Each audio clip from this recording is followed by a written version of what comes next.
CEQA requires that state and local agencies assess and publicly disclose the environmental impacts of a proposed project. And then once they're determined to exist, they must then minimize or mitigate those impacts to the greatest extent possible. So what are some of the issues? The praise of CEQA is that its requirements of analysis, the mitigation, the transparency, and accountability, they've all protected the environment as well as public health.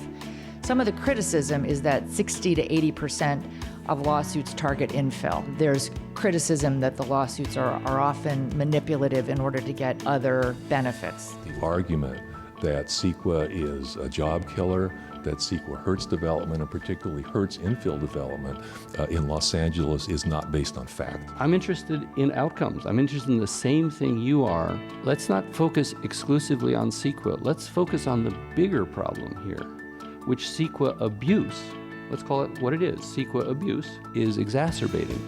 And that is that we're doing project by project planning. We should have more and better development in the right place. And that's environmentally the way to go. Public infrastructure projects and infill projects most commonly targeted with litigation. The irony of this, of course, is that we are trying to implement a major transit system that would reduce GHG and get people out of their cars and put them closer to work. There's a fear, and it's almost like the NRA, that if you talk anything about CEQA, the risk is CEQA goes away. There's no agency that enforces CEQA. There's no department of CEQA in any city or in the state. CEQA is enforced by us. CEQA is enforced by ordinary people or their lawyers who go to court. When you have individuals in individual circumstances going to court to enforce CEQA, you are going to see both. You're going to see efforts to protect the past, and you're going to see efforts to shape the future in what some people think is a better way. We have this law in California, as in most states, called anti-SLAPP. So if I'm a little person standing up against big, bad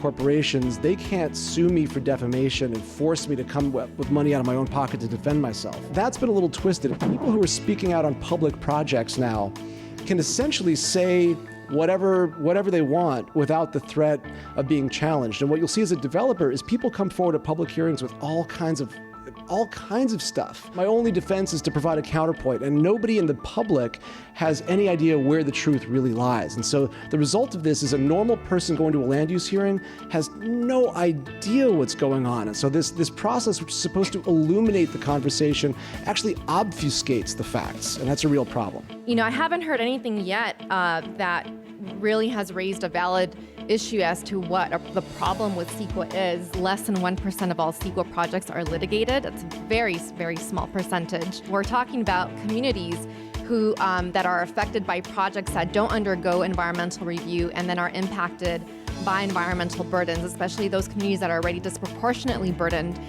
We end up with many costs, many external costs that are not taken into consideration otherwise. There is an enormous amount of exemptions for infill specifically already. I think even at the beginning we had an introduction about that. There are bogus lawsuits in every area of law and society. There are civil rights cases that are not meritorious. There are breach of contract cases. But you don't hear much talk, let's get rid of the civil rights law, or let's make business torts, harder to file. There's something about CEQA that just strikes a nerve. That's the wrong way to get good outcomes. Attack this problem systematically.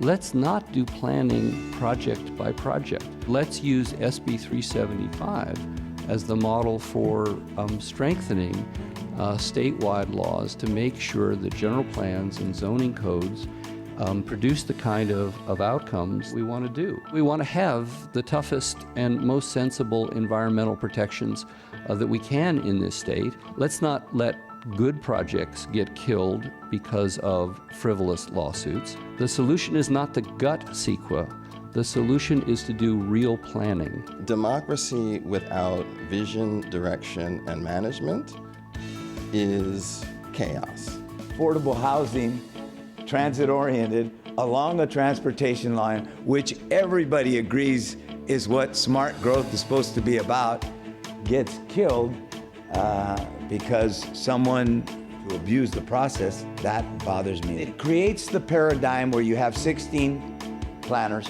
where sometimes decisions are based on not what's good public policy, not what's in the best interest of the health of a community, but what it means for an individual's political future. This is the most unaffordable big city in the country. So the crisis here is great.